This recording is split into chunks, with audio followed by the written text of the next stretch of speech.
Water. Earth. Fire. Air. Heart! Only the Avatar, master of all four elements, could stop them. But when the world needed him most, he vanished, chat. He fucking left. But I'm not leaving you. I'm not leaving. I'm here to educate. I'm here to inform you. So who are we talking about today? We're talking about Avatar Aang. Okay, so for those who don't know, maybe you've lived under a rock. I only say that because this show is peak. And I'm going to relate a lot of what I say today to not only fighting games, but young Aang himself, because I think he showcases all of the different elements. Funny, did not mean to do that. The different elements of growth that I personally subscribe to when I'm trying to break through plateaus. Okay, we're gonna take you to the classroom. Tip number 5: back to basics. All right, so what do I mean by that? Let's say I've been playing a game for a long time. For example, I like playing League of Legends. All right, sorry, that's a terrible confession. People might actually stop watching now. When you play a game and you've been playing it for a long time, it's really hard to objectively look away and tell yourself, hey, I'm probably not doing things right because I've been doing them the same for a very long time. And I'm not really growing because I'm not introspectively looking at what I'm doing. So it's really hard to look at the wealth of all of your gameplay and all of your knowledge and pick where to start. So just start from the beginning. Take it back to basics, right? In League of Legends, that means you remind yourself how to CS, right? How do you farm? How do you make money? In fighting games, it would be, how do I start my neutral up, right? What are some of my best buttons? What are some of the tools that make this character unique, right? And make my character strong, right? Things like that. So that's one way. How did Aang do it, right? So I have a good example for you. So here we have Aang going back to basics. In this part of the show, he's actually trying to learn firebending, right? So it's very early on in the show. And early on in the show, when he's trying to learn firebending, he meets a master, right? And the master tells him, hey, I can teach you firebending. I don't want to do it because you look like a punk kid, but if you listen to what I tell you, you will learn, right? And Aang's excited. He's like, oh, I'm going to do all this. It's going to be great. It's going to be great. I'm going to make fire. It's going to be dope. So he tells him, you have to hold the flame on this leaf and control it. Stop the leaf from burning, right? So that is essentially a back to basics lesson, right? You have to stop the leaf from burning because it illustrates control. It is how you define as a firebender the type of control you have, especially because firebending can be very, very dangerous in comparison, right? They all can, but fire can grow, it can consume, right? So do not burn the leaf. Do not let the fire die. These are the basics instilled by his master, right? When he first tried to learn firebending. Back to basics. And that's the kind of stuff you have to apply to yourself, not only in firebending, but in fighting games, right? That's the point I want to get across today. That being said, let's move on to the next reason. Tip number 4, be aware of the meta, but do not be chained by it. What do I mean by that? Definitely in fighting games, there's a huge slew of people that'll tell you, hey man, you should just pick a top tier, stick to that, you're gonna be fine, right? That's how you'll learn in the game, that's how you'll grow. Now, while that may be sound advice just to start, I will admit that there is value in picking characters that can often be very well versed, complete, and have all the tools. I think your job as a player learning, this comes from someone who played a low tier team for years and years and years and made it work, I might add. That type of stuff, just kind of staying stuck and narrow-minded to the meta will actually hold you back in the long run, right? This is very common for someone like Sonic Fox. Sonic Fox in fighting game history has always been good at staying a little bit away from the meta and just picking what they want to play. And what they want to play and what they explore ends up a lot of times creating a new meta because they often will go outside of the norm and just start thinking, start adapting. The neurons start firing and they pick whoever you want. You want to be aware of the meta, but you absolutely do not want to be stuck to it, right? Because you can create a new meta. You can do things on your own that can establish a new presence in the fighting game world. But if we can pull another example from our GOAT. So in this scene, Avatar Aang is forced to make a decision, right? At this point in the show, there's something called the Avatar state. And in the Avatar state, he's basically able to pull onto the knowledge and the wisdom and all the strength of previous avatars up until that point, right? And so it is understood at this point in the show that the Avatar state is basically the meta. It is the way you're gonna clean house. It's gonna get you results. It is supreme power untapped right now. Okay, and at this point in the show, he's met with a Guru Pati, and the Guru teaches him and says to him, hey, if we unlock your chakras, we will help you. I'll help you get to the Avatar state on command, not by whimsy, not by luck, but on command. And so at this point, Aang has a choice to stick to the meta or not. And my man does not stir. He does make the choice to not become a slave to the meta. He makes the choice that he's going to do his own thing and he's going to figure it out on his own. And spoilers, the show is very old. He kind of does.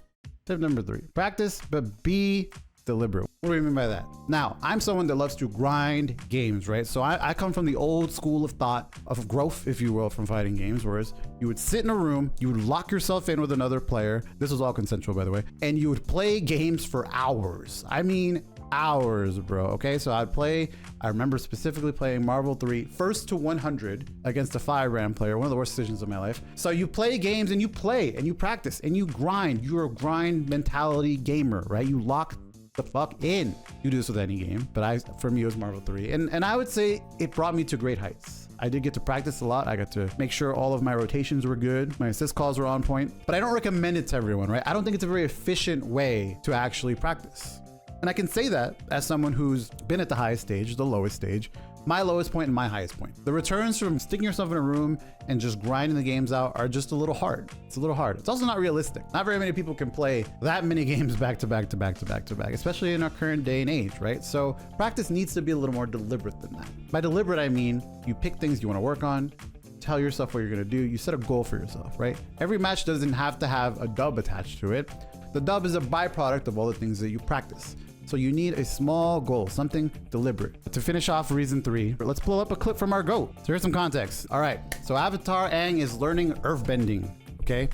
This is actually difficult for him because it is very contrast to the way that airbending is taught. Think of it as like being a grappler, but learning how to zone, right? Huge contrast into what your normal mentality and maybe your habits are built off of, right? So he's learning earthbending from the greatest person to ever do it, aka Toph. We love Toph in this house. And he's being told to do certain things he doesn't really understand. So as you can see, Aang is doing a lot of different things, right? To kind of help himself grow. The main thing he has to learn is to hold his ground, right? So this is something about being deliberate with your practice, right? And at this point in the show, he doesn't really know if what he's doing is even helping, right? He's not quite understanding the vision. Through all that deliberate practice, my man fumbled. He fumbled the bag. He was there. He had it all planned out. There was no reason for him to fumble the bag, but he did. He was a coward, all right? You had the combo. You had to confirm. You just had to finish, bro. You just had to finish. You had the hit. The game was yours, right? We can relate to this. But then when push came to shove and the fundamentals had to click in, when all the deliberate practice had a place. So when push came to shove, he followed through, he locked in, right? He did it. All the deliberate practice paid off. And that's what it's all about, right? Because like we want to get through the plateau. So that's why these tips are helpful. That's because sometimes you don't see all the fruits of your labor, but you know, as long as you stay consistent and you keep the practice, you keep it deliberate, that's the tip that we want to think about, right? Anyway, review time. That's tip number 2. What does that mean? That means you gotta suck it up, bro. This is one of the worst parts of the game. Why? Because I am very self-conscious and I hate looking at my footage. This comes from someone who's a pro player, who's done the mostest, who's beaten some of the gods, right? Some of the best people in the game with a dog shit, god awful team. All right, so what I promise you, no matter how hard it is to watch your footage, I've been there, I empathize, bro. Nothing hurts more than watching me drop my low tier Phoenix Wright combo to win the game. And then I lose turnabout and the game's over. Or I drop a combo on Virgil and I get dunk, Helmbreakered and the game is over. I get mixed twice and I scream. I promise you, man, like I've been there. I know what it's like. It sucks to watch yourself lose. It sucks more to watch yourself make the wrong decision when you look afterwards and you can tell what the right decision was. That shit aches. It leaves a hole in my heart. And by that sense, you know, it's just a matter of just like, it's the hard work. It's the work that sucks, but it will get easier and you will get better at it. But at some point, if you keep doing it, it gets easier, but you got to do it every day. Great quote right there. You keep doing it, you get better at it. At some point, you actually get so good at it, you can catch yourself mid-game. I've reviewed so much of my footage that often I can be like, ooh, I got hit there because I was doing this. Let me correct that. And then you start adapting mid-match. And that's a magical thing. That's something that'll get you out of your pools. That's something that'll get you into top 16. That's something that might win you the whole tournament. Because then you start developing adaptation. Teacher, what if I forgot what I needed to review? You're gonna have to pay money for that. I'm just kidding. Let's get to an example from our GOAT. Where does our GOAT review? Does Aang even review footage? Technically, you know, if he didn't, he'd be kind of washed, right? Because we're talking about tips to improve and how you get through your plateaus. If he doesn't review his footage, is he washed? Does he actually? Spoilers, he definitely does. So in this part of Avatar: The Last Airbender, Aang has a very difficult conundrum in front of him. He has to somehow overcome the Fire Lord in what is perhaps one of the most amazingly animated, as an aside, fights I've ever seen. So at this point in the show, Aang has to fight the Fire Lord, right? The crux of the whole show. But before he gets there, he's struggling to find out what to do, right? Because things in the past have not netted him easy dubs, and he's fighting basically the top tier boss. This is the villain. This is the local, the top 8 fiend, you know, top 1, whoever's swarming and bodying your locals. That's who Fire Lord Ozai is, and he doesn't know how to handle that. So what does he do? He reviews his footage. A little differently, mind you. I don't think we can all do this, but so Aang reviews his footage. He talks to his past lives and he tries to get advice from all of them, right? And that's kind of what you're doing when you review your footage, right? You're asking for advice. You're not asking, but you're trying to give yourself advice from in the future. You're now in the future and you look at your past and you think like, what would have helped me there, right? So that's how you develop that. That's what you do, is you want to help yourself and really just take the time to review and find what the best solution would be in that situation. These are all tips to help you grow and overcome your plateau, right? And, you know, using these tips as much as you can, you know, whether it's all of them or some of them to some degree, I personally believe can help you so much. With the most important tip being this one, okay? This is one I hold very personal, very near and dear. Tip number 1, all right? If there's anything you can take from this video that I can impart on you, it is this. Growth is outside of your circle. That is my number 1 tip to help you overcome the plateaus that you have. But yes, it is a tough truth to hold on to. And I'll look at you, I'll tell you straight up. It is not easy, okay? Stepping outside of your circle is very hard. It's very challenging. The comfort that comes from being in a space where you know everything, how it works, how it's supposed to be, how it all pans out, that kind of shit is awesome. It feels really, really good. But yes, outside of your comfort zone, that's where the magic happens, man. That's where you really learn to excel. And in fighting games, this is so on par with the truth, right? Because if you're playing your friend over and over and you keep beating your friend over and over, there's not much you can do to grow there, right? Like you can keep playing, you can hone your skills, get your combos kind of like in line. But after a while, there's not going to be the same level of growth that you would have if you played someone who's a lot stronger, right? Who maybe counters your characters, who teaches you maybe different things, or just fights in a different way that you are not accustomed to. In Marvel 3, we had this saying, affectionately referring to Doctor Doom, that there was West Coast Dooms and an East Coast Dooms. I mean, a character who is all over the map, always played, and just generally considered a meta character, right? And a thing that I really love about Marvel 3 is there's a lot of identity in that game. And there was a point where you could identify from which side of the country the Doctor Doom player was, based just on their neutral, how they were playing and how they were moving. The magic is outside of the circle. You have to get used to that. You can't be scared of it, right? Because that's where all of the growth is. And the beauty of it is once you go outside, you'll find that it's not as scary as you thought it was. When I went to my first major and I practiced the whole time, I didn't do very well, right? Understandably. I think I won like 1 game and maybe lost 2. That took me out of the tournament and there wasn't much I could do. You know, once you're out of the tournament, it's a pretty sad time, but I had other friends that, you know, were also out that I could chat with. I had plenty of time to play casuals. I interacted and I met with people that I didn't really know. At some point, I even felt comfortable enough to ask some of the pros, right? They were better than me at the time and just way more well-known. Like, hey, can I play a couple games? It's a little nerve-wracking, a little anxiety-inducing, but that's where the magic happens, right? I learned the most from people who are way better than me, right? I can ask questions. I can really apply that stuff internally, right? Because I want to get better. And I know you want to get better, right? That's why you're here. That's why you're watching this video. That's why you're hanging out. And so if you want to get past those plateaus, you have to be very comfortable with the idea that you're going to step away from where the comfort is. You have to step away from where the comfort is, right? There's very little growth for you there. But once you can do that, that's something you can apply to not only fighting games, but to life. And who better to apply that than our GOAT? And what example do we have for you now? How does Aang step outside of his circle? We've already seen a few indications, to be honest. This is definitely the one that I would say is the most outside of his circle. At this point in the show, it's basically the end of the show. Aang is at an impasse.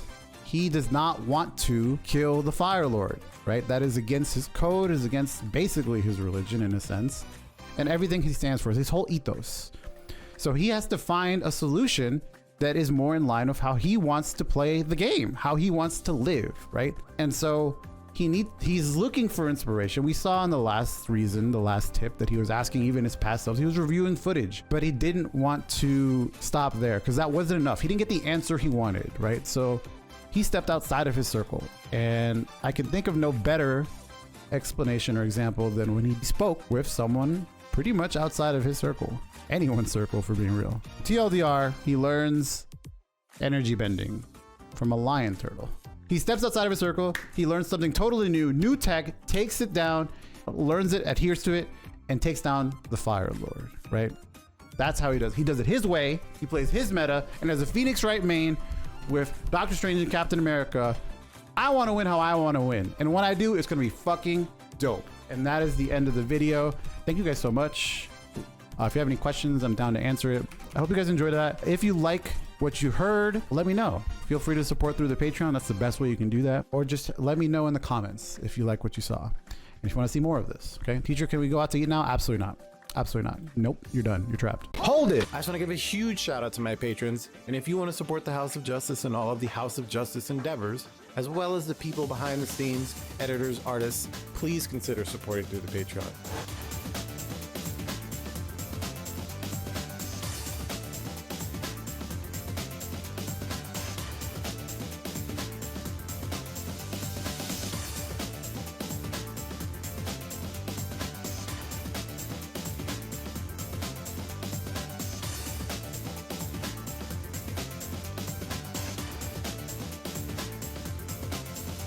Thank you guys so much. Without further ado, here's the rest of the outro. Take that!